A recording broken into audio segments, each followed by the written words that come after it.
अच्छा, कभी सोचा है कि हमारे चारों ओर जो कुछ भी है, ये मेज़, ये हवा, यहाँ तक कि हम खुद, आखिर ये सब किस चीज़ से बना है? ये एक ऐसा सवाल है जिसने ना जाने कितनी सदियों से इंसानों को परेशान किया है। तो आज इन्हीं हाथ से लिखे नोट्स के जरिए हम इस पूरे रहस्य की तह तक जाएंगे। तो चलिए सवाल से ही शुरू करते हैं।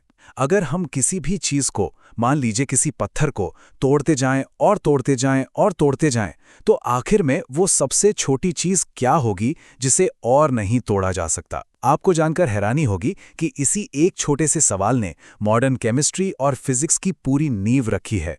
ठीक है, तो अब जरा इन नोट्स को देखिए। हमारी कहानी की शुरुआत यहीं से होती है, 19वीं सदी में एक साइंटिस्ट के साथ जिनका नाम था जॉन डेल्टन। उन्होंने एक थ्योरी दी, एक ऐसा सिद्धांत जिसने चीजों को देखने का हमारा नजरिया ही हमेशा हमेशा के लिए बदल दिया। तो सबसे पहले बात करते हैं डाल्टन के परमाणु सिद्धांत की। उस जमाने के हिसाब से ये एक बहुत ही क्रांतिकारी, एक रेवोल्यूशनरी आइडिया था। तो चलिए देखते हैं इन नोट्स के मुताबिक डाल्टन की थ्योरी के मेन पॉइंट्स क्या थे। तो सबसे पहली और कह सकते हैं सबसे जरूरी बात जो डाल्टन ने कही वो ये थी कि हर पदार्थ एक बहुत ही छोटे कण से बना है जिसे परमाणु या एटम कहते हैं, और ये एटम अविभाज्य है, मतलब इसे और नहीं तोड़ा जा सकता। ये आखिरी टुकड़ा है, इसे एक छोटी सॉलिड गेंद की तरह समझिए, बस बात खत्म। अच्छा, दूसरी बात वो ये थी कि अगर हम कोई एक ही एलिमेंट लें, जैसे कि सोना, तो उसके जितने भी एटम्स होंगे वो सब बिल्कुल एक जैसे होंगे, साइज में, शेप में और खास तौर पर अपने वजन यानी कि मास में।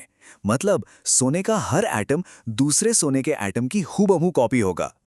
और इसी लॉजिक को अगर आगे बढ़ाएं तो तीसरी बात ये निकलती है कि अलग अलग एलिमेंट्स के एटम भी अलग अलग होंगे। यानी सोने का एटम लोहे के एटम से अलग होगा, उसका वजन भी अलग होगा। देखिए कितना सिंपल और साफ मॉडल था, है ना? सुनने में तो ये सब बहुत परफेक्ट लगता है ना?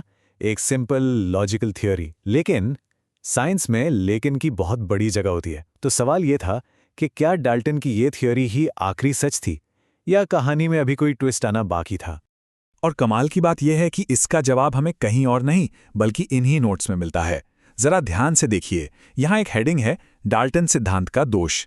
जी हाँ, यहीं से हमारी कहानी एक नया मोड़ लेती है और समझ का अगला चैप्टर शुरू होता है। तो चलिए देखते हैं डाल्टन के सिद्धांत की क्या सीमाएं थीं। जैसे जैसे साइंस आगे बढ़ी, नए नए एक्सपेरिमेंट्स हुए, तो धीरे धीरे इस परफेक्ट थ्योरी में कुछ दरारें नजर आने लगीं। कुछ ऐसी चीजें सामने आईं जिन्हें यह सिद्धांत समझा ही नहीं पा रहा था। तो देखिए, 3 बड़ी प्रॉब्लम्स सामने आईं। पहली और सबसे बड़ी बात, पता चला कि एटम अविभाज्य नहीं है, मतलब उसे तोड़ा जा सकता है। दूसरी प्रॉब्लम थी समस्थानिक, यानी आइसोटोप्स की खोज। जैसा इन नोट्स में भी लिखा है, हाइड्रोजन या कार्बन जैसे एक ही एलिमेंट के ऐसे एटम्स मिले जिनका वजन अलग अलग था।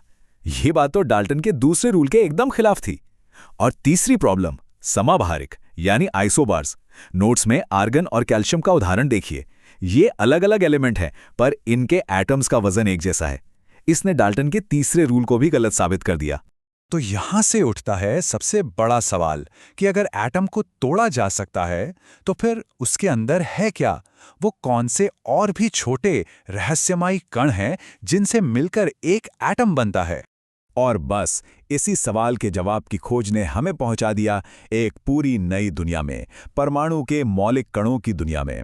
साइंटिस्ट ने जब एटम के अंदर झांका तो उन्हें वहां 3 ऐसे कण मिले जिन्होंने हमारी समझ को पूरी तरह से बदल कर रख दिया।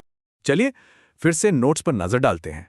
देखिए यहां कितनी साफ सुथरी टेबल बनी हुई है। इसमें उन तीनों मौलिक कणों की सारी जरूरी जानकारी दी गई है।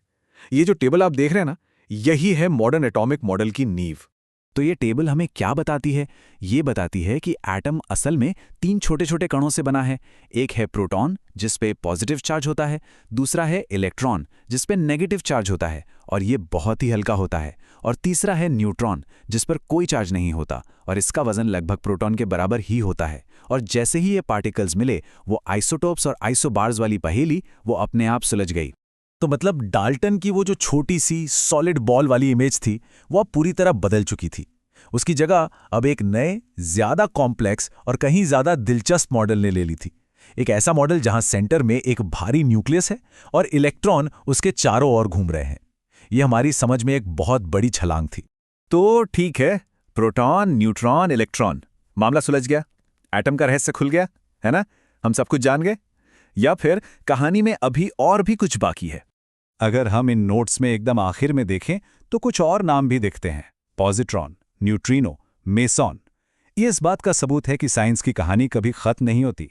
एटम के अंदर एक पूरा का पूरा यूनिवर्स छिपा हुआ है, जहां आज भी नई नई खोजें हो रही हैं। तो सवाल ये है कि अभी और कितने राज खुलने बाकी हैं।